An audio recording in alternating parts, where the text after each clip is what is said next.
இப்படியே 9 நாளைக்கு 9 கிரகங்களுடைய தானிய சாப்பாடு சாப்பிட்டு வாழ்ந்ததுல 120 வருஷம் நல்லா வாழ்ந்தாங்க இல்லைங்களா?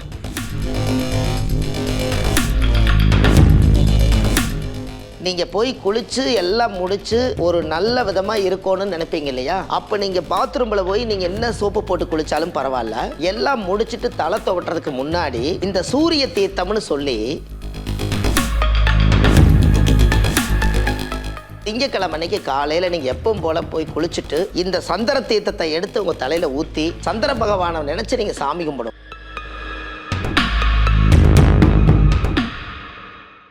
இந்த குரு பகவானுடைய கோவிலுக்கெல்லாம் என்னைக்காவது ஒரு நாள் போனீங்கன்னா குரு பகவானுடைய திருநூறு வாங்கி வச்சுக்கோங்க. அந்த சாமி கிட்ட இருக்கிற சந்தனமெல்லாம் கொஞ்சம் வாங்கி வச்சுக்கோங்க. அந்த நீங்கள் ஊற வைக்கும் போது அந்த குரு பகவானுடைய தீர்த்தத்துக்குள்ள அந்த சந்தனம், அந்த தீர்த்தம், அந்த தின்னூறு எல்லாமே எக்ஸ்ட்ரா பண்ணிக்கலாம்.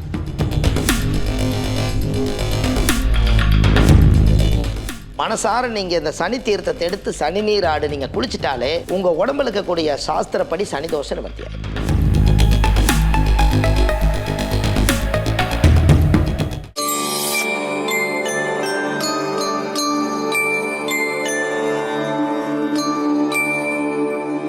டெம்பிள் எக்ஸ்பிரஸ் நேயர்களுக்கு வணக்கம். இன்னைக்கு நம்ம கூட பாரம்பரிய திருவள்ளுவர் குல வம்சத்தை சார்ந்த பிரசன்ன ஜோதிடர் டாக்டர் சுபமாரிமுத்து ஐயா அவர்கள் இருக்காங்க. திருப்பூர்ல இருந்து வந்திருக்காங்க. வணக்கம் ஐயா. அனைவருக்கும் வணக்கம். பாரம்பரிய திருவள்ளுவர் குல வம்சம் பிரசன்ன ஜோதிடர் சுபமாரிமுத்து திருப்பூர்லேருந்து இந்த பதிவு உங்களுக்காக. இப்போது இதில் ஒரு நல்ல ஒரு விஷயம் என்னென்னு கேட்டிங்கன்னா, இந்த ஆதி காலத்தில் முன்னோர்கள் எல்லாம் புனித நீர் ஆடுங்கன்னு சொல்லி அந்த காலத்தில் சொல்லுவாங்க. புனித நீர் ஆடுங்கம்பாங்க. புனித நீர் ஆடுங்க அப்படின்னு சொன்னால் அது நம்மளுக்கு புரியாது இல்லைங்களா? புனித நீர் ஆட்டு விழா அப்படிங்கிறது அந்த காலத்தில் பார்த்திங்கன்னா நோம்பி திருவிழா கொண்டாடுவாங்க. கடைசியாக அவங்க இந்த மஞ்சள் நீர் விரட்டு விளையாடுவாங்க. அப்போ எல்லாத்து மேலே மஞ்சள் படுறதுனால எல்லாருமே மஞ்சள்னா குரு, அவங்க எல்லாம் சுபமாக இருக்காங்க இல்லைங்களா? அப்போது அந்த காலத்தில் மஞ்சள் நீர் எடுத்து எல்லாத்தோட தலையிலே ஊற்றி அவங்களெல்லாம் சுபிச்சம் பண்ணுறக்காக அந்த காலத்தில் முன்னோர்கள் அதை யூகிச்சு வச்சு ஃபைனல் முடிக்கும் போது திருவிழாவுக்கு ஊரெல்லாம் போய் எல்லாம் இருந்து சாப்பிட்டு எல்லாம் முடிச்சுட்டு அவங்கவுங்க ஊருக்கு போகும்போது மஞ்சள் நீர் விழான்னு சொல்லி ஒன்று கொண்டாடுவாங்க. அந்த மஞ்சள் நீர் விழா எதுக்கு அப்படின்னு கேட்டிங்கன்னா, இந்த ஊரை விட்டு கடைசி நோம்பன்னைக்கு எல்லோரும் சுபமாக இருக்கணுங்கிறதுக்காக, சுபம்னா குருவுடைய நிறம் வந்து மஞ்சள், அதனால மஞ்சள் நீர் ஆட்டு விழா அப்படின்னு வச்சாங்க. அப்போ புனித நீரில் எல்லோரும் குளிச்சாங்களா இல்லைங்களா? அப்போது அந்த காலத்தில் முன்னோர்களெல்லாம் நவதானிய குளியல்னு சொல்லி ஆதி காலத்தில் குளிப்பாங்க. நவதானிய குளியல். ஏன்னா நவகிரகங்களோடவே அவங்கெல்லாம் வாழ்ந்தாங்க. ஏன்னு கேட்டிங்கன்னா கம்பு, ராகி, சோளம், கேழ்வரகு, சாமை இப்படின்னு சொல்லி வீடு வீட்டுக்கு இருக்கும். இதில் எல்லாமே நவகிரக வாசம் செய்யுது இல்லைங்களா? அப்போ ஏதோ ஒரு தானியத்தை எடுத்து போட்டு சமைச்சு சாப்பிடுவாங்க. அவங்க ஒரு கிரகத்தோடு வாழ்ந்தாங்க. இப்படியே 9 நாளைக்கு 9 கிரகங்களுடைய தானிய சாப்பாடு சாப்பிட்டு வாழ்ந்ததில் 120 வருஷம் நல்லா வாழ்ந்தாங்க இல்லைங்களா? அப்படி தானேங்க. அப்போ நவதானியத்தோடவே வாழ்ந்தவங்க இன்றைக்கி காலப்போக்கில் பாரம்பரியம் எல்லாமே மாறிப்போச்சு இல்லைங்களா? அதனால் நம்மளுக்கு என்ன ஒரு இதுன்னு கேட்டிங்கன்னா, யாராவது ஜாதகத்தில் இப்போ நீங்கள் ஒரு சூரியன் திசை இப்போ உங்களுக்கு நடக்குதுன்னு வச்சுக்கோங்க. இந்த சூரியன் திசை நடக்கிறவங்களுக்கு நான் 6 வருஷத்துக்கு இந்த சூரியன் திசை எனக்கு நடக்குது, இந்த 6 வருஷம் எனக்கு நடக்கும் வரைக்கும் நான் என்ன உடம்புக்கு வந்து எளிய முறையில் ஆதிகால பரிகாரமாக நான் என்ன இயக்கிறேன்னு கேட்டால், சூரியன் வந்து தானியத்தில் வந்து கோதுமை. எப்படிங்க? சூரியன் வந்து தானியத்தில் வந்து கோதுமை. இந்த கோதுமையை வாங்கிட்டு வந்து சனிக்கிழமை அன்னைக்கு நைட்டு ஊற வச்சு 1 லிட்ரு பன்னீரை ஊற்றி அதில் ஃபுல்லாக ஊற வச்சு, ஞாயிற்றுக்கிழமை சூரியனுடைய நாள், இந்த ஞாயிற்றுக்கிழமை அன்னைக்கு சூரியனுடைய நாள் அன்னைக்கு அந்த கோதுமையிலிருந்து அந்த தீர்த்தத்தை வடித்து எப்போவுமே நீங்கள் காலையில் எழுந்திரிச்சு சூரிய நமஸ்காரம் பண்ணிவிட்டு நீங்கள் போய் குளித்து எல்லாம் முடித்து ஒரு நல்ல விதமாக இருக்கணும்னு நினைப்பீங்க இல்லையா? அப்போ நீங்கள் பாத்ரூமில் போய் நீங்கள் என்ன சோப்பு போட்டு குளித்தாலும் பரவாயில்ல, எல்லாம் முடிச்சுட்டு தலை துவட்டுறதுக்கு முன்னாடி இந்த சூரிய தீர்த்தம்னு சொல்லி, இந்த நவகிரகத்தில் சூரியன்கிறது கோதுமை, இந்த கோதுமை தீர்த்தத்தை ஒரு சொம்பில் வடிகட்டி அந்த பன்னீரோட வாசனையோடு நீங்கள் வந்து சூரிய பகவானே ஓம் சூரியாய நமக, சூரிய கிரகாய நமக, சூரிய தேவாய நமக, சூரிய தேவத பிரகாய நமக, சூரியனால் உண்டாகும் எல்லா சகல தோஷங்களும் சகல பாவங்களும் இன்றோடு நிவர்த்தியாய நமக. சூரிய பகவானே உங்களை வணங்குகிறோம், எங்களை வாழவை. இந்த சூரிய தீர்த்தத்தை உங்களை நினச்சி நான் இந்த மேலே ஊற்றிக்கிறேன். இன்னையோடு எங்களுக்கு சூரியனுடைய திசை எனக்கு நல்லா வேலை செய்யணும்னு சாமி கும்பிட்டு இந்த தீர்த்தத்தை எடுத்து கடைசியாக நீங்கள் புனிதமாக அந்த பன்னீரோடு ஊற்றிட்டீங்கன்னா உங்கள் உடம்பு நறுமணமாக இருக்குமா? அந்த சூரியனுடைய நைட்டெல்லாம் ஊற வச்ச அந்த எசன்ஸ் எல்லாம் உங்கள் உடம்புல வந்துருமா? அந்த மூலிகை தீர்த்தை ஊற்றினோடனே சூரியனை கௌரவம், நல்ல பவராக இருப்பீங்க. இப்போ இந்த அளவுகள்லாம் ஏதாவது இருக்குதுங்களா? ஏன்னா இப்போ கோதுமை வாங்குறோம்னா இத்தனை கிலோ போட்டு ஊற வைக்கணும், இத்தனை லிட்டருக்கு அந்த தண்ணி இருக்கணும், அப்படி ஏதாவது இருக்குதுங்களா? ஒரு கோழி, ஆடு, மாடு எல்லாம் இருக்கிறனால என்ன பண்ணலான்னா, ஒரு அரை கிலோ, 1/4 கிலோ, 1 கிலோக்குள்ளே எதை வேணாலும் எடுத்து ஊற வச்சு அதை எடுத்து அதெல்லாம் தீர்த்த ஊற்றிட்டு இந்த கோதுமையை என்ன பண்ணுறதுன்னு அதுக்கு ஒரு கேள்வி கேட்பாங்க இல்லையா? அதை என்ன பண்ணோன்னா, இந்த கோழி வளர்த்துறவங்க, மாடு, இவங்களுக்கு எல்லாத்துக்கும் கொண்டு போய் அந்த தானியத்தை கொடுத்துட்டா அதுவும் சாப்பிட்டு புண்ணியமாகி நம்மளை வாழ்த்தும் இல்லையா? எந்த ஒரு தானியத்தையுமே ஆடு, கோழி, மாடு இவங்களுக்கெல்லாம் தீவனமாக கொடுத்துட்டு இந்த தீர்த்தத்தை நீங்கள் தலையில் ஊற்றிட்டாலே சூரிய தீர்த்தம் உங்களுக்கு கிடச்சி போச்சல்ல. வீட்டிலேயே ஆதி காலத்தில் இப்படித்தான் எளிய முறையில் ஆதிகால பரிகாரங்களை உருவாக்குனாங்க. இதை முன்னோர்களுக்கு இன்றைக்கி டெம்பிள் எக்ஸ்பிரஸில் இந்த ஒரு அற்புதமான ரகசியத்தை இன்றைக்கி நீங்கள் கேட்டதுனால இந்த உலகத்துக்கு சமர்ப்பணம். சரிங்க. இப்போ ஒரு ஒரு திசைக்குமே இந்த மாதிரி இருக்கு. அடுத்தது ஒரு திசை இருக்குதுங்க. ஏன்னா நீங்கள் சந்திரன் திசை பற்றி கேட்டீங்க இல்லையா? Very good. ஏன்னா சந்திரன் திசைன்னு உங்களுக்கு தெரிஞ்சிருக்குது. அதனால சந்திரன் திசையில் யாராவது ஒருத்தர் ஜாதகத்தில் சந்திரன் திசை நடந்துச்சுன்னா, இந்த சந்திரனுடைய திசை வந்து பொதுவாக எல்லாத்துக்கும் சந்திரன் திசை நடக்கும். இந்த சந்திரனுடைய தீர்த்தம் என்னென்னா, சந்திரன்னா தானியத்தில் நெல். இந்த சந்திரனுடைய நெல் என்னாகும் அப்படின்னு கேட்டிங்கன்னா, அந்த நெல்லை நைட்டு ஊற வச்சு அதில் ஒரு பன்னீர், கொஞ்சம் ஜவ்வாது, எல்லாம் வாசனை திரவியங்கள்லாம் போட்டு ஞாயிற்றுக்கிழமை அன்னைக்கு நைட்டு ஊற வச்சு திங்கக்கிழமை அன்னைக்கு சந்திரனுடைய நாள் காலையில் 6 மணிலேருந்து 7 மணிக்குள்ளே அந்த ஓரையே வரும். எதுங்க? சந்திரனுடைய ஓரை கிடைக்கும். அப்படி ஓரையில் மிஸ் பண்ணி நம்ம தூங்கிட்டாலும் பரவாயில்ல, முறையாக செய்யணும்னா அந்த ஓரையில் செய்யலாம். அப்படி இல்லைனாலும் நீங்கள் தாராளமாக செஞ்சுக்கலாம்.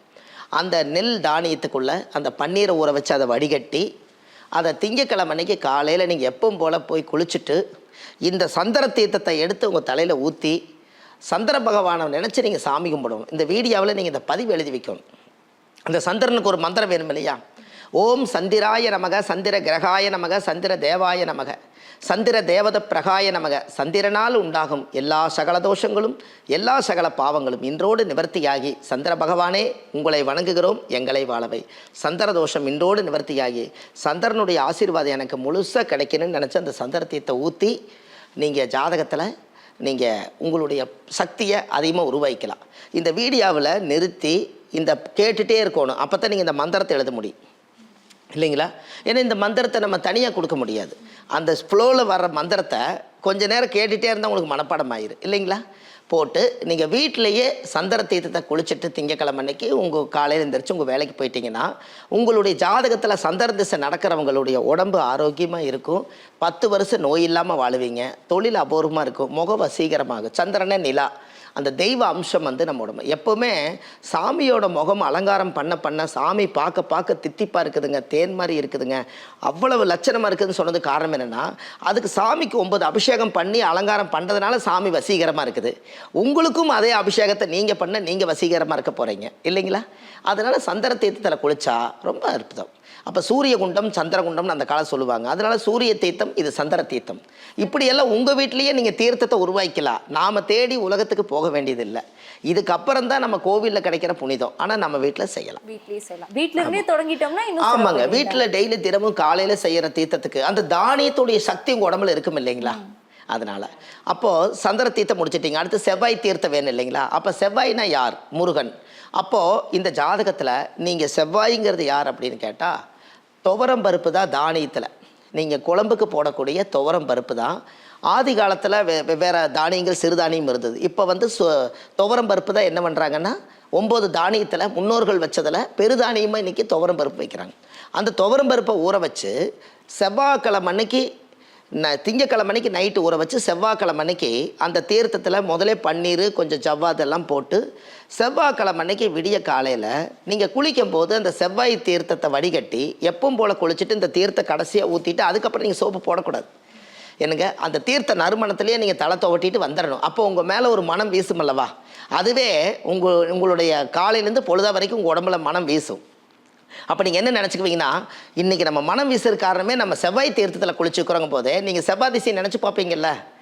இல்லைங்களா? நம்ம எதுவாக இருக்கிறோமோ அதுவாக தான் நம்மளுக்கு இருக்குது. நம்ம உடம்பு நான் ஆரோக்கியமாக வச்சுருக்கேன், நான் நறுமணமாக வச்சுருக்கேன், என் உடம்பு இப்போ ரொம்ப ஸ்ட்ராங்காக நல்லா ரொம்ப நறுமணமாக இருக்குதுன்னு நீங்கள் நினச்சாலே உங்கள் உடம்புக்கு ஒரு புத்துணர்ச்சி கிடச்சிருமல்ல, இல்லைங்களா? அதனால் செவ்வாய்க்கிழமை அன்னைக்கு செவ்வாய் தீர்த்தத்தில் துவரம்பருப்பு தீர்த்தத்தில் வந்து பன்னீர் ஜவ்வாது ஊற்றி குளித்தா சிறப்பு. அதுக்கு மந்திரம் வேணும் இல்லைங்களா? ஓம் செவ்வாயாய நமக, செவ்வாய் கிரகாய நமக, செவ்வாய் தேவாய நமக, செவ்வாய் தேவத பிரகாய நமக, செவ்வாயினால் உண்டாகும் எல்லா சகல தோஷங்களும் பாவங்களும் கர்மவினைகளும் இன்றோடு நிவர்த்தியாய நமக. செவ்வாய் பகவானே உங்களை வணங்குகிறோம், எங்களை வாழவை. செவ்வாய் தோஷம் இன்றோடு நிவர்த்தியாகி செவ்வாய் முருகப்பெருமானுடைய அருள் எனக்கு எப்போதும் கிடைக்கிறேன்னு தீர்த்தத்தை ஊற்றிட்டிங்கன்னா செவ்வாய் தீர்த்தம் உங்களுக்கு ஃபஸ்ட் கிளாஸாக வேலை செய்யும். அடுத்த திசை புதன். ஆமாம், அடுத்தது புதன். அப்போது இந்த புதன் திசை யாருக்கெல்லாம் நடக்குதோ, புதனுடைய தானியம் வந்து பச்சைப்பயிர். இந்த பச்சைப்பயிராக இருக்கிறதுனால இந்த பாசிப்பயிறு பச்சைப்பயிறு ரெண்டும் ஒன்று தான் இல்லைங்களா? பாசிப்பயிர்னாலும் ஒன்று தான், பச்சைப்பயிர்னாலும் ஒன்று தான். இந்த குழந்தைகள்லாம் படிப்பு வராமல் இருக்கிறவங்களுக்கு இரவு நேரத்தில் வந்து செவ்வாய்க்கிழமை அன்னைக்கு பச்சைப்பயிரை ஊற வச்சு பன்னீர் ஜவ்வாதெல்லாம் போட்டு காலையில் புதன்கிழமை அன்னைக்கு காலையில் குழந்தைகளை எப்பவும் போல் குளிக்க வச்சுட்டு இந்த புதன் தீர்த்தத்தை எடுத்து இந்த குழந்தைகளுக்கு ஊற்றினாலே குழந்தைங்க பச்சைப்பயிர் வந்து புதனுடைய ஆதிக்கமாக இருக்கிறதுனால கல்வி அறிவு புத்தியெல்லாம் நல்லா வேலை செய்யும். புதன் தீர்த்தம் இது வந்து புதன் நவதானியத்திலேயே புதன் பகவான். புதன் தான் புத்தி, அறிவு, கல்வி, ஞானம். இது வீட்டிலையே ஒரு கொத்து பாசிப்பயிர் எடுத்து ஊற வச்சு ஒரு டம்ளர் பன்னீரை ஊற்றி ஒரு ஜவ்வாதை போட்டு குளிக்கிறதுக்கு பெரிய இது வேண்டியதில்லை இல்லைங்களா? அவ்வளோ ஒரு சிறப்பு புதன் பகவானுடைய ஆலயம். அதனால் புதன் தீர்த்தத்தில் குளிச்சிங்கன்னா அந்த குழந்தைக்கு கல்வி ஆரோக்கியம் நல்லாயிருக்கும். யாருக்கெல்லாம் புதன் திசை நடக்குதோ அவங்கெல்லாம் செவ்வாய்க்கிழமை இரவு ஊற வச்சு புதன்கிழமை இதை செய்யலாம். என்ன மந்திரம் சொல்லணுங்க? நல்லா இருக்கு. இதுக்கு என்னன்னா, ஓம் புதனாய நமக, புதன் கிரகாய நமக, புதன் தேவாய நமக, புதன் தேவத பிரகாய நமக.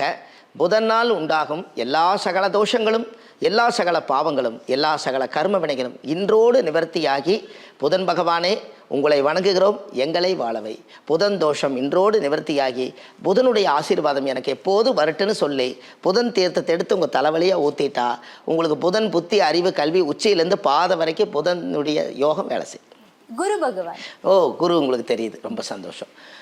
பாருங்க, ஒருத்தருக்கு ஜாதகத்தில் யாராவதுக்கு குரு திசை நடந்துச்சுன்னா இந்த குருவுடைய தானியம் வந்து கொண்டக்கடலை. நீங்கள் இந்த சுண்டல் மாதிரி கருப்பு சுண்டல் வச்சு சாப்பிட்றீங்க இல்லையா, அந்த கொண்டக்கடலையை நைட்டு ஊற வச்சு அந்த கொண்டக்கடலையை வந்து சாமிக்கு வந்து கொஞ்சம் பன்னீர் ஊற்றி ஜவ்வாதெல்லாம் போட்டு மனசார நல்லா ஊற வச்சு அதுக்கு நீங்கள் புதன்கிழமையே நைட்டு ஊற வைக்கணும். அப்போ தானே விடிஞ்சா வியாழக்கிழமையாக மாறும். அதனால் புதன்கிழமை நைட்டு ஊற வச்சு வியாழக்கிழமை அன்னைக்கு காலையில் கொண்டக்கடலைங்கிறது குரு பகவான். இந்த குரு பகவானுடைய கோவிலுக்கெல்லாம் என்றைக்காவது ஒரு நாள் போனீங்கன்னா குரு பகவானுடைய திருநூறு வாங்கி வச்சுக்கோங்க. அந்த சாமி கிட்ட இருக்கிற சந்தனமெல்லாம் கொஞ்சம் வாங்கி வச்சுக்கோங்க. அந்த நீங்கள் ஊற வைக்கும் போது அந்த குரு பகவானுடைய தீர்த்தத்துக்குள்ளே அந்த சந்தனம், அந்த தீர்த்தம், அந்த தின்னூறு எல்லாமே எக்ஸ்ட்ரா பண்ணிக்கலாம். எல்லாம் பண்ணி வியாழக்கிழமை அன்னைக்கு காலையில் குரு பகவானை நினச்சி நீங்கள் குளிச்சுட்டு தலை துவட்டுறதுக்கு முன்னாடி இந்த குருவுடைய தீர்த்தத்தை எடுத்து உங்கள் தலையில் ஊற்றும் போது ஒரு மந்திரம் சொல்லணும் இல்லைங்களா? அது என்ன மந்திரம் சொல்லணும்னா, ஓம் குருவாய நமக, குரு கிரகாய நமக, குரு தேவாய நமக, குரு தேவதோ பிரகாய நமக. குருவனால் உண்டாகும் எல்லா சகல தோஷங்களும் எல்லா சகல பாவங்களும் எல்லா சகல கர்ம வினைகளும் இன்றோடு நிவர்த்தியாய நமக. குரு பகவானே உங்களை வணங்குகிறோம், எங்களை வாழவை. குரு தோஷம் இன்றோடு நிவர்த்தியாகி குரு பகவானுடைய ஆசீர்வாதம் எப்போதும் எனக்கு கிடைக்கணும்னு சொல்லி அந்த குரு தீர்த்தத்தை எடுத்து மனசார நீங்கள் எடுத்து ஊற்றிட்டிங்கன்னா அன்னையோடு உங்கள் ஜாதகத்தில் இருக்கக்கூடிய அந்த குரு தோஷ நிவர்த்தியாகி குருவோட ஆசீர்வாதம் உடம்பு பூரா இருக்கும். அந்த சுக்கரனுக்கு ஒன்று இருக்குது. அப்போ சுக்கரனுடைய தானியம் வந்து மொச்சப்பயிறு. யாருக்கெல்லாம் ஜாதகத்தில் சுக்கரன் திசை நடக்குதோ அவங்க மெயினாக வந்து அந்த சுக்கரன் திசை நடக்கிறவங்க அது வந்து சுக்கரனை வெள்ளை குறிக்கும். நான் போன ட்ரிப்பும் கூட பார்த்தீங்கன்னா காலில் கொலுசு போட்டிருப்பாங்க, கழுத்தில் செயின் போட்டிருப்பாங்க. இந்த வெள்ளி காசும் கூட ஒரு கிராமே வெறும் 100 ரூபா தான் வரும், 50 ரூபா 100 ரூபா தான் வரும். அந்த 100 ரூபாய் 200 ரூபா தான் வரும் இல்லைங்களா? ஒரு கிராம் வெள்ளி நாணயம். ஆமாம், யாராவது சுக்கரன் திசை நடக்கிறவங்க சுக்கர வெள்ளிக்கிழமை பிறந்தவங்களுக்கெல்லாம் நான் என்ன சொல்லியிருந்தேன்னா, அது உங்களுக்கு இந்த சேனல் ஒரு வாய்ப்பு நீங்கள் கேட்டதுனால சொல்கிறேன். இந்த வெள்ளி நாணயம் ஒரு 3 நாணயமும் 150 ரூபா 200 ரூபா தான் வரும். அந்த வெள்ளி நாணய காசு வாங்கிட்டு வந்து வியாழக்கிழமை அன்றைக்கே ஊற வச்சு, என்னங்க வெள்ளிக்கிழமை அன்றைக்கி ஊற வச்சு அதில் வெள்ளினா சுக்கர மொச்சை இல்லைங்களா, அதையும் ஊற வச்சு அந்த தீர்த்தத்தில் பன்னீர் கொஞ்சம் ஏலக்காய் கொஞ்சம் வாசனை திரவியங்கள் எல்லாம் போட்டு அது வெள்ளிக்கிழமை வெள்ளி தீர்த்தங்கிற மாதிரி சுக்கரனுடைய தீர்த்தத்தை மனசார எடுத்து வியாழக்கிழமை அன்னைக்கு நைட்டு ஊற வச்சு வெள்ளிக்கிழமை அன்னைக்கு காலையில் சுக்கிர பகவானுடைய சுக்கிர தீர்த்தத்தை எடுத்து உங்கள் தலைவலியாக ஊற்றுனீங்கன்னா இந்த வெள்ளி தோஷ நிவர்த்தி ஆகும், சுக்கிரனுடைய தோஷ நிவர்த்தி ஆகும். அதுக்கப்புறம் மனம் பொலிவாகும், முக வசீகமாகும், வாழ்க்கையில் ஒரு அசுர வளர்ச்சிக்கு நீங்கள் வந்துடுவீங்க. சரிங்க ஐயா, இப்போ நீங்கள் இந்த ஊரை வச்சு சொன்னீங்க நவதானியங்கள் எல்லாமே வந்து மாடு ஆடு கோழிக்கெல்லாம் கொடுத்துடணும். வெள்ளிக்காயின்னு என்ன பண்ணணும்? இந்த வெள்ளி நாணயத்தை வந்து ஒரு வெள்ளை துணியில் முடிஞ்சு வேணுங்க பத்திரமா பூஜையில் வச்சுக்கணும். ஏன்னா அது பூஜை பண்ணது இல்லைங்களா, அடிக்கடி வந்து பவர் பண்ணிவிட்டு வியாழக்கிழமை நைட்டு ஊற வச்சு வெள்ளி தீர்த்தத்தில் குளித்தா வெள்ளி நாணயத்துக்குள்ளே ஒரு வெள்ளி உலோகம் இருக்குது இல்லையா, அந்த உலோக தீர்த்தம் வந்து நம்ம உடம்புக்கு ஒரு வைப்ரேஷன் தானே இல்லைங்களா. அந்த காலத்தில் சாமி கோயிலில் பார்த்தீங்கன்னா, ஏதாவது ஒரு கோவிலில் யாராவது சாமி தங்கத்தை கழட்டி கொடுங்க, தங்கத்தை போட்டு சாமி மேலே தீர்த்தத்தை ஊற்றி தங்க தீர்த்தம்னு ஊற்றுவாங்க. வெள்ளி இருந்துச்சுன்னா வெள்ளி கழட்டி கொடுத்து வெள்ளி தீர்த்தம்னு சொல்லி ஊற்றுவாங்க. ஏன் அப்படின்னா சாமிக்கு அங்கலட்சணம் அங்க வஸ்திரங்கள் எல்லாம் சாத்திரக்கு முன்னாடி இந்த பஞ்சலோகத்தை வந்து தீர்த்தமாக ஊற்றோன்னு அந்த காலத்தில் பஞ்சலோக தீர்த்தம்னே ஊற்றுனாங்க இல்லைங்களா. செம்பு, இரும்பு இல்லைங்களா, தங்கம், வெள்ளி, பித்தளை, இப்படி பஞ்சலோக தீர்த்தமே ஊற்றுறது பெரிய சிறப்பு தானே. கண்டிப்பா. இப்போ பொதுவா இந்த தீர்த்தம் அப்படிங்கிறப்ப நீங்க சொல்லும்பொழுது நம்ம சாமிகளுக்கு கோவில்ல அர்ச்சனைக்கு அந்த மாதிரி தான் பார்த்துருக்கோம். நமக்கு நாமளே ஊத்திக்கிறதுங்கிறது அது சரியான முறை தானுங்களா? நமக்கு நாமளே ஊத்துறதுனால என்ன அப்படின்னா, நம்ம உடம்பு ஒரு தீட்டு வீட்டுக்கு போயிருப்போம், ஒரு கர்ம காரியத்துக்கு போயிருப்போம், ஒரு காரியம் பண்ண போயிருப்போம், ஒரு டெத் ஆகிருப்பாங்க போயிருப்போம். நம்ம உடம்புல அங்கே இருக்கிற டெத்தெல்லாம் நெகட்டிவ் தானே, அந்த நெகட்டிவெல்லாம் நம்ம உடம்புக்குள்ளே தான் இருக்கும். இந்த நெகட்டிவை போக்கடிக்கிறதுக்கு இந்த நவதானிய தீர்த்தம் ஊற்றும் போது திரும்ப நீங்கள் உடம்பை மறுபடியும் புதுப்பிச்சுக்கிறீங்கல்ல, அதனால உங்கள் உடம்புக்கு நல்லது தானே. இப்போ ஒரு உதாரணமாக நீங்கள் தெரிஞ்சுக்கோங்க. இப்போ இந்த நவதானியத்தில் ஊற வைக்கணும்னா அந்த காலத்தில் வந்து இந்த நவதானிய செடிகள் எல்லாம் இருக்கும் இல்லைங்களா, அந்த செடிகளுக்குள்ளே தானே மனிதர்கள் வாழ்ந்தாங்க. அப்போ நவதானிய செடி நவதானிய மூலிகைக்குள்ளே தானே வாழ்ந்திருக்காங்க. அதே நம்ம உடம்புக்குள்ள உள்ள அப்சர்வ் பண்ணும்போது இன்னும் நல்லா இருக்கு இல்லைங்களா. அதனால இந்த வெள்ளிக்கிழமை அன்னைக்கு வெள்ளி உலோகமும் மொச்சப்பயிறு தீர்த்தத்தை எடுத்து என்ன மந்திரம் சொல்லி ஊத்தணும்? ஆமா, அது கண்டிப்பா ரொம்ப முக்கியம் இல்லைங்களா. சுக்கிர பகவானுடைய மந்திரம் என்னன்னா, ஓம் சுக்கிராய நமக, சுக்கிர கிரகாய நமக, சுக்கிர தேவாய நமக, சுக்கிர தேவத பிரகாய நமக, சுக்கிரனால் உண்டாகும் எல்லா சகல தோஷங்களும் சகல பாவங்களும் சகல கர்ம வினைகளும் இன்றோடு நிவர்த்தியாய நமக. சுக்கிர பகவானே உங்களை வணங்குகிறோம், எங்களை வாழவை. சுக்கிர தோஷம் இன்றோடு நிவர்த்தி. சுக்கிர பகவானே உங்களோட ஆசீர்வாதம் எனக்கு எப்போதும் எனக்கு கிடைக்கணும்னு சொல்லி அந்த சுக்கிரனுடைய தீர்த்தத்தை எடுத்து ஊற்றியாச்சுன்னா உங்கள் சுக்கிர திசை ஃபஸ்ட் கிளாஸாக வேலை செய்யும். இதெல்லாம் ஆதிகால பரிகாரங்க, சிம்பிளாக இருக்குது. ஆனால் நீங்கள் உங்கள் வீட்டிலே நீங்கள் செஞ்சுக்கலாம் இல்லைங்களா. அடுத்து சனி பகவான்.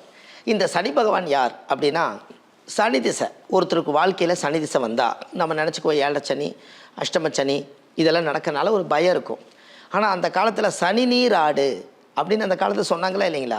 சனியோட குளத்தில் போய் சனி தீர்த்தத்தில் குளிச்சுட்டு வந்தால் உங்களுக்கு சனி தோஷம் நிவர்த்தி ஆகிறதுக்காகத்தான் சனி நீர் ஆடு, சனிக்கிழமைக்கு நீராடுன்னு சொன்னாங்க இல்லைங்களா. அதனால் நீங்கள் என்ன பண்ணுறீங்கன்னா, எள்ளு வெள்ளி கருப்பெல்லு வச்சு, அது கருப்பெல்லு, அதாவது வெள்ளிக்கிழமைக்கு நைட்டு அந்த எள்ளை ஊற வச்சு சனிக்கிழமைக்கு சனி பகவானுடைய நாள் அன்னத்தன்னைக்கு கொஞ்சம் பன்னீர், ஏலக்காய், கொஞ்சம் வாசனை திரவியம் எல்லாம் போட்டு அதை வடிகட்டி நீங்கள் எப்பவும் போல் குளிச்சுட்டு அந்த சனிக்கிழமைக்கு காலையில் சனி பகவானுடைய மந்திரத்தை சொல்லி ஓம் சனியாய நமக, சனி கிரகாய நமக, சனி தேவாய நமக, சனி தேவதோ பிரகாய நமக. சனினால் உண்டாகும் எல்லா சகல தோஷங்களும் எல்லா சகல பாவங்களும் எல்லா சகல கர்ம வினைகளும் இன்றோடு நிவர்த்தியாய நமக. சனி பகவானே உங்களை வணங்குகிறோம், எங்களை வாழவை. சனி தோஷம் இன்றோடு நிவர்த்தியாகி ஆயிலை கொடுக்கக்கூடிய சனி பகவானே உங்களோட ஆசீர்வாதம் எப்போதும் எனக்கு வரணும்னு சொல்லி மனசார நீங்கள் இந்த சனி தீர்த்தத்தை எடுத்து சனி நீர் ஆடு நீங்கள் குளிச்சிட்டாலே உங்கள் உடம்புல இருக்கக்கூடிய சாஸ்திரப்படி சனி தோஷம் நிவர்த்தி ஆயிடும் இல்லைங்க. அது ரொம்ப வித்தியாசமாக இருக்குது. அப்போ ஆமாம், இது வந்து நீங்கள் கண்டிப்பாக செய்யலாம். நீங்கள் அப்புறம் அந்த எள்ளையும் கூட எடுத்து கொஞ்சம் காக்காய்க்கு தயிர், எள்ளு, நல்லெண்ணெய், சாதமெல்லாம் கலந்தும் கூட, அந்த எள்ளு வேஸ்ட்டாக போகக்கூடாது இல்லையா, நைட்டு ஊற வச்சது, அதில் கொஞ்சம் எள்ளு, தயிர், நல்லெண்ணெய் கலந்தும் கூட மேலே காகத்துக்கு சாப்பாடாக எடுத்து வச்சுட்டு அந்த எள்ளு வேஸ்ட்டாக போகாது, காகத்துக்கு முன்னோர்களுக்கு உணவு கொடுத்த மாதிரி ஆயிரும். மற்ற தானியங்கள் எல்லாம் ஆடு, மாடு, கோழி, பசு மாடுகளுக்கு கொடுக்கலாம், இந்த எள்ளை வந்து காகத்துக்கு கொடுக்கலாம் இல்லைங்களா. அது ரொம்ப சிறப்பு. ஏன்னா அது இது எள்ளை என்ன பண்ணுறதுங்கன்னு யூடியூப்பில் கேட்பாங்க இல்லைங்களா. அதனால் இந்த ராகு கேதுவுடைய இதை தான் நீங்கள் கேட்க வரீங்க. ராகுக்கு கேதுக்குமே என்னன்னா உளுந்து கொள்ளு. எப்படிங்க? உளுந்து கொள்ளு. ராகு கேதுனாலே உளுந்து கொள்ளு. இந்த ராகு கேதுவுடைய தோஷம் யாருக்கெல்லாம் இருக்குதோ அவங்களுக்கு இந்த ராகு திசை நடக்கிறவங்க, கேது திசை நடக்கிறவங்க உளுந்து கொள்ளு இது எல்லாத்தையும் நைட்டு ஊற வச்சு, இது டபுளாக ஏன் செய்ய சொல்கிறேன் அப்படின்னு கேட்டிங்கன்னா, ராகுன்னா தலை, கேதுன்னா வாள், கேதுன்னா தலை, ராகுன்னா வாள், இதை பிரிக்க வேண்டாங்கிறதுக்காக ஆதிகேசவனாட்ட வாழ்ந்ததுனால ஒரு தானியத்தை போடுறத விட 2 தானியத்தை போட்டும் கூட நீங்கள் தாராளமாக குடிக்கலாம். ஏன்னா ஒரு விநாயகர் கோயிலை கொண்டு போய் வச்சு பார்த்தீங்கன்னா இப்படி ஒரு நாகரும் இப்படி ஒரு நாகரும் இருக்கும். அப்போ அங்கேயே ராகு கேது இணைஞ்சிருக்கா இல்லையா? இதுக்கு பேர் சந்தான கோபாலகிருஷ்ணன் சொல்லுவாங்க. 5 தலையில் இருக்கிறது வந்து இந்த பக்கம் இருக்கும் இல்லைங்களா? அதனால விநாயகரே தூக்கி பாம்பை இடுப்பில் கட்டிக்கிட்டாரு. அதனால ராகு கேதை வந்து பிரிக்காமல், ராகு இல்லாமல் கேது இல்லை, கேது இல்லாமல் ராகு இல்லை. அதனால இந்த ராகு கேதுக்கு உளுந்து கொள்ளு ஊற வச்சு, இந்த ராகு திசை நடக்கிறவங்க, ராகு தோஷம் இருக்கிறவங்க, கேது தோஷம் இருக்கிறவங்க, ராகு காலத்தில் பிறந்திருக்கிறவங்க, யமகண்டத்தில் பிறந்திருக்கிறவங்க எல்லாருமே இந்த தீர்த்தத்தை கிழமையெல்லாம் பார்க்க வேண்டாம். ராகு திசை நடக்கிறவங்க கிழமையே பார்க்க வேண்டாம். எந்த நாளாக இருந்தாலும் ஊற வச்சு தினமும் காலையில் பன்னீர், ஏலக்காய், வாசனை திரவியமெல்லாம் ஊற்றி அந்த மந்திரத்தை சொல்லி, அந்த ராகுடைய மந்திரத்தை சொல்லணும். ஓம் ராகுவாய நமக, ராகு கிரகாய நமக, ராகு தேவாய நமக, ராகு தேவத பிரகாய நமக. ராகுவினால் உண்டாகும் எல்லா சகல தோஷங்களும் சகல பாவங்களும் இன்றோடு நிவர்த்தியாய நமக. ராகு பகவானே உங்களை வணங்குகிறோம், எங்களை வாழவை, ராகு தோஷம் இன்றோடு நிவர்த்தியாகட்டுன்னு சொல்லி, ராகு பகவானே நீங்கள் எல்லாத்துக்கும் பெரியவங்களாக இருக்கிறீங்க, உங்களோட ஆசீர்வாதம் எனக்கு எப்போதும் இருக்கணும்னு சொல்லி உச்சியிலேருந்து பாதம் வரைக்கும் அந்த ராகு தீர்த்தத்தை ஊற்றணும். கேது திசையில் நடக்கிறவங்களுக்கு கேது மந்திரம் வேணும் இல்லைங்களா? அதுக்கு ஓம் கேதுவாய நமக, கேது கிரகாய நமக, கேது தேவாய நமக, கேது தேவத பிரகாய நமக. கேதுவினால் உண்டாகும் எல்லா சகல தோஷங்களும் சகல பாவங்களும் சகல கர்ம வினைகளும் இன்றோடு நிவர்த்தியாகி, கேது பகவானே உங்களை வணங்குகிறோம், எங்களை வாழவை, கேது தோஷம் இன்றோடு நிவர்த்தியாகட்டுன்னு இந்த ராகு கேது தீர்த்தத்தை எடுத்து நீங்கள் தலைவலியாக ஊற்றியாச்சுன்னா உங்கள் ஜாதகத்தில் ராகு கேது தோஷம் நிவர்த்தியாகும். இப்போ இந்த தீர்த்தங்கள் எல்லாம் வந்து நம்ம வாரம் ஒரு முறை பண்ணலாங்களா, இல்ல மாசம் ஒரு முறையா, எத்தனை நாட்கள் பண்ணலாம்? இது ஒரு வாரம் ஒரு முறை நீங்க பண்றது சிறப்பு. தினமும் கடைப்பிடிக்கிறவங்களும் இருப்பாங்க. ஏன் வாரம் ஒரு முறைனா, செவ்வாய் திசை நடக்கிறவங்க செவ்வாய்க்கிழமை தீர்த்த ஊத்திட்டு அடுத்த செவ்வாய்க்கிழமை தானே அது வரும். அதனால வாரத்தில் ஒரு முறை இதை செய்யணுங்க. ஆதி காலத்தில் முன்னோர்கள் எல்லாம் வாரம் கோயிலுக்கு போவாங்க. உள்ளூர் கோயிலுக்கு, மாரியம்மன் கோயிலுக்கு போவாங்க, விநாயகர் கோயில் போவாங்க, நாகம்மா கோயில் போவாங்க. அந்த காலத்தில் எல்லாம் குளித்து வீடு வாசல்லாம் வலித்து வீட்டில் விளக்கேற்றி வச்சுட்டு கோயிலில் போய் சாமி கும்பிட்டு சாமி தீர்த்தத்தை கொண்டு வந்து வீட்டில் தெளிப்பாங்க. அப்படி தானே? தேங்காய் தண்ணி உடைப்பார் ஒருத்தர் பூசாரி, அந்த தீர்த்தை கொஞ்சம் ஊற்றுவார், கொஞ்சம் சாமி கொஞ்சம் கொடுங்கன்னு பாட்டில் பண்ணிட்டு வந்து வீடெல்லாம் சுபட்சமாகட்டுன்னு அன்னைக்கே ஆதிகால பரிகாரம் செஞ்சுருக்காங்க. அப்போ அந்த தீர்த்தத்தை வாங்கி வீடு தெளித்தா வீடு சுத்தமாகுதுங்கும் போது அதே தீர்த்தம் நம்ம குளித்தா நம்ம சுத்தமாகுமில்ல. அந்த காலத்தில் என்ன சொன்னாங்கன்னா, கந்தையானாலும் கசக்கி கட்டு, கூழாக இருந்தாலும் குளித்து குடினாங்க. குளிச்சுட்டு குளிக்கணுமா, கூழாக இருந்தாலும் குளித்துட்டு குடி அப்படின்னா நம்ம உடம்பை சுத்தப்படுத்திட்டு எந்த உணவாக இருந்தாலும் சந்தோஷமாக அதை ஏற்றுக்குமா. அதுபோல் அந்த அகத்தின் அழகு முகத்தில் தெரியுமா? எப்படிங்க? அகத்தின் அழகு முகத்தில் தெரியும்னா என்ன பொருள்?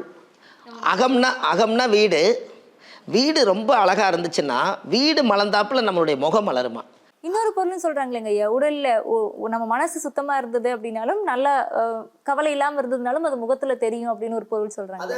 அகம் என்பது முகத்துல தெரியுங்கிறதுக்கு ஒருத்தர் வீட்டில் போய் பார்த்தாலே, நான் நல்லா வீடு வாசலை வச்சுருக்கேனுங்கன்னா, ஒரு பொண்ணு பார்க்க போகும்போது வீடு எது நல்லா இருக்குதுங்கிறது வீட்டை பார்த்தே ஒரு பொண்ணை கொடுக்கலாமா கட்டலாமான்னு சொல்கிறதே அகம்னா வீடு. அகம் என்பது வீடு. அந்த அகத்தின் அழகு முகத்தில் தெரியுன்னா, வீட்டை வந்து அப்படி நவதானிய குழியில் குளித்து கோயிலெல்லாம் பூஜை பண்ணிட்டு வந்து வீட்டை கோயிலாட்ட வச்சுருந்தா, நம்ம இந்த வீட்டில் பிள்ளையை கட்டி கொடுத்தா இதே மாதிரி கோவில் மாதிரி வச்சுருக்கக்கூடிய வீட்டை பொண்ணையும் கோவில் தெய்வம் மாதிரி வச்சுருப்பாங்கங்கிறதுக்காகத்தான் அந்த காலத்தில் அகம்னா வீடு, அகத்தின் அழகு முகத்தில் தெரியுன்னு சொன்னாங்க. என்னங்க, உங்கள் முகத்தை நாங்கள் பார்க்குறத விட வீட்டை போய் பார்த்தாலே நீங்கள் எப்படி வாழ்கிறீங்கிறது அங்கே தெரிஞ்சிருமா. அங்கே சரியில்லைங்கும் போது இங்கே முகம் சரி இருக்காது. அங்கே நல்லா இருந்தால் நீங்கள் பயப்படாமல் முகத்தை மலர்ந்து வச்சுருப்பீங்க. அதுக்காகத்தான் அந்த காலத்தில் சொன்னாங்க. அப்போது இந்த 9 நவகிரகங்கள் இவ்வளவு சாஸ்திரத்தை ஆதி காலத்தில் ரகசியமாக வச்சுட்டு போயிட்டாங்க. நம்ம வீட்டுக்குள்ளேயே நவதானியத்தோடு வாழ்கிறோம், ஆனால் நவதானிய தீர்த்தத்தோடு நம்ம வாழ்கிறோமா? இல்லை. இனிமேலாவது இந்த ஒரு பதிவுகளெல்லாம் எதுக்காக நான் இந்த ஆதிகால பரிகாரம் கொடுக்குறேன். நம்ம சென்னையில் ஆஃபீஸ் வச்சுருக்கோங்க. வடபழனி முருகன் கோயில் பக்கத்துலேயே தெப்பக்குளத்து பக்கத்தில் ஆஃபீஸ் இருக்குது, திருப்பூர்லேயே ஆஃபீஸ் இருக்குது. நம்மக்கிட்ட ஜாதகம் பார்க்க வர்றவங்க கீழே போயிட்டு இருக்கிற நம்பருக்கெல்லாம் நீங்கள் கூப்பிட்டு அப்பாயின்மெண்டெல்லாம் வாங்கி பார்க்கலாம். நாங்கள் கொடுக்கும்போதே என்ன பண்ணிடுறோம்னா, ஒரு ஜாதகம் பார்க்க வந்தோடனேயுமே ஆதிகால பரிகாரமே ஒரு 4-5 பரிகாரம் கொடுத்துறோம். நீங்கள் எளிமையாகவே முன்னோர்களுக்கு போய் நீங்கள் எல்லாம் பண்ணலாம். உங்கள் தோஷத்தை கண்டுபிடிச்சி எந்த தானியத்தை உணவு கொடுக்கணும், எந்த உயிர் ஜீவராசிகளுக்கு தானம் கொடுக்கணும், இப்படி எல்லாம் எளிமையான பரிகாரங்களை நிறைய கொடுத்துருக்கேன். ரொம்ப எளிமையாகவும் எல்லாருக்கும் புரியுற மாதிரியும் தெளிவாகவும் சொல்லியிருக்கீங்க ஐயா. பயனுள்ள தகவல். ரொம்ப நன்றி. ரொம்ப நன்றி. மத்திய காய்ச்சல் எல்லாரும் நல்லா இருக்கணும். வாழ்க வளமுடன்.